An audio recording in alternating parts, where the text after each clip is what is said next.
Thank you very much, Mr Deputy Speaker, and it's good to see you in the chair again for this annual debate. I also thank the Chair of the Welsh Affairs Select Committee for securing the debate, and I gently echo his sentiments about the time that we have for this debate today. Thank you to the Backbench Business Committee for granting it, and to all colleagues present for their contributions to what is always a wide-ranging debate on Welsh affairs. I'm going to just mention a few contributions.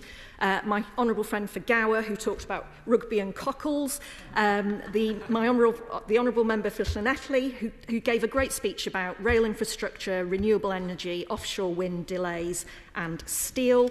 The formidable member for Swansea East and her Everyone Deserves a campaign. And I think, Mr Deputy Speaker, if she asks you to help, you daren't say no.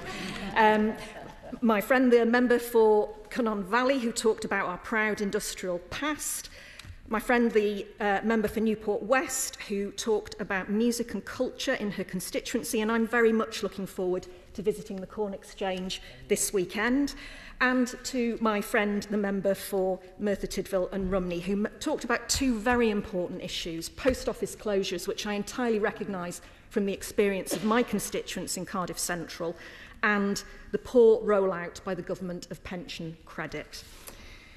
St David's Day is a time to celebrate Welsh heritage and national identity, and we on this side of the House, the Labour Party, are fiercely proud of our Welsh heritage and that it was a Labour government that delivered devolution to Wales. And ever since devolution, Labour-led Welsh governments have delivered positive change for the people of Wales. Free prescriptions, free school lunches for all primary school children, the highest number of nurses and consultants in the Welsh NHS for a decade, protection of the NHS bursary, unlike in England, a ban on fracking, unlike in England, and those are just a few. Labour is the party of devolution. We are committed to reinforcing the status of the Senedd. I think the Honourable Lady has had several contributions, so if she doesn't mind, I'll carry on. We are committed to reinforcing the status of the Senedd, strengthening intergovernmental working and pushing power out of Westminster and into the hands of our communities. Mr Deputy Speaker, Wales is brimming with potential. Yesterday, pupils from my constituency from St Philip Evans Primary in Llanedin came to Parliament, and I met them and their teachers at the end of the day here. They were fascinated by what they'd seen, and they gave me quite an enthusiastic grilling with excellent questions. But they, like all children from across Wales who are able to visit Parliament's wonderful education centre here, Mr Deputy Speaker, and I thank all the staff there for the tremendous job that they do, those children are our future. And we all have a responsibility to make sure that they have the good future, full of the opportunities that they deserve. And I am ambitious for a future fuelled by the talent and innovation I have seen up and down Wales. I am proud of our roots in industry.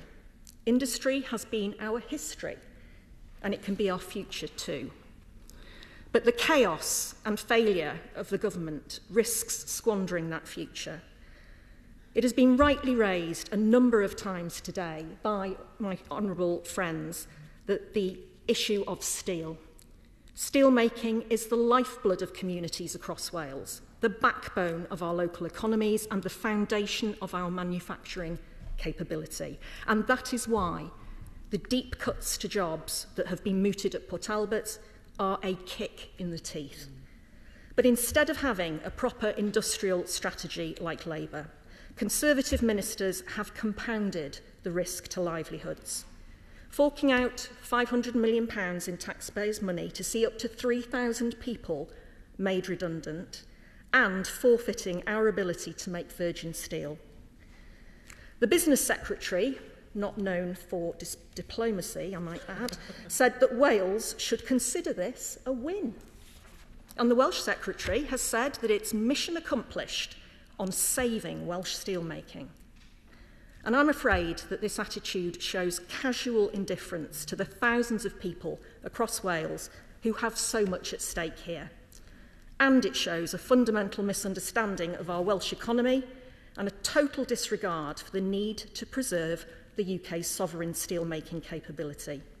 Because however Conservative ministers try to spin it, the loss of sovereign steelmaking is a fundamental threat to our UK economy and security. And he can chunter as much as he wants, but that is the truth of it. Because however Tory ministers try to spin it, that is the truth. The floating offshore wind in the Celtic Sea that we've heard about this afternoon, and the new nuclear power plant at Wilver that the Right Honourable Lady has been begging for year after year, that we on this side of the House want to see, will all need significant quantities of steel. So where's it going to come from? And in an increasingly uncertain world, this government is surrendering our sovereign capability to build the Royal Navy ships we need to keep our shores safe and our shipbuilding industry strong. Now, the Secretary of State has said on numerous occasions that no one will be left behind. And he talks about his role as chair of the Transition Board, a monument to his party's failure to secure the future of sovereign steelmaking in Wales. So I want to put a marker down today, Mr Deputy Speaker, here and now. If these job losses go ahead, I will be holding him to account every single step of the way. Because, Mr Deputy Speaker, I have seen this happen before. I grew up just a few miles from Shotton Steelworks, which in 1980, under a Tory government, became scarred by its closure. The resulting loss of 6,500 jobs remains the biggest industrial redundancy on a single day in Western Europe. It totally decimated the area. Nearly everyone at my school had family who worked in the steelworks or in the supply chain. And the impact of those mass redundancies in our area was felt for years and years. All those skills and the potential of my generation wasted, the rug pulled from under our feet. And I am deeply concerned that we'll see this again, this time in Port Talbot and right across our steel communities. But it's not just steel. On nuclear at Wilver, on Newport Wafer Fab, the jewel in the crown of our high-tech South Wales cluster, this government drags its feet, while workers and their families nervously wait, jobs and investment go, and opportunity withers. Mr Deputy Speaker, Labour has a different view of how things could be, and we have set out our plan. A UK Labour government would invest £2.5 billion in the UK steel industry by the end of its first term, and that is on top of the government's earmarked £500 million. We will increase domestic demand for steel by more than doubling onshore wind capacity, tripling solar power and quadrupling offshore wind. And we will get Britain building again. And Mr Deputy Speaker, a general election is coming, an opportunity for voters to make their voices heard. And my pitch to them, after 14 years of Conservative government, is this. If people feel it's no longer true that when you work hard you get on, and if people are bored and frustrated with watching a chaotic, failed government more focused on holding its party together than on governing, if people feel like it's time for a change, look to Labour. We can build the economy of the future, create good quality jobs, drive down energy bills and provide energy security. And we in Wales will play a critical role in powering the whole of the UK through a decade of national renewal, rekindling Wales's proud industrial roots with the industries of the future. Yeah, yeah.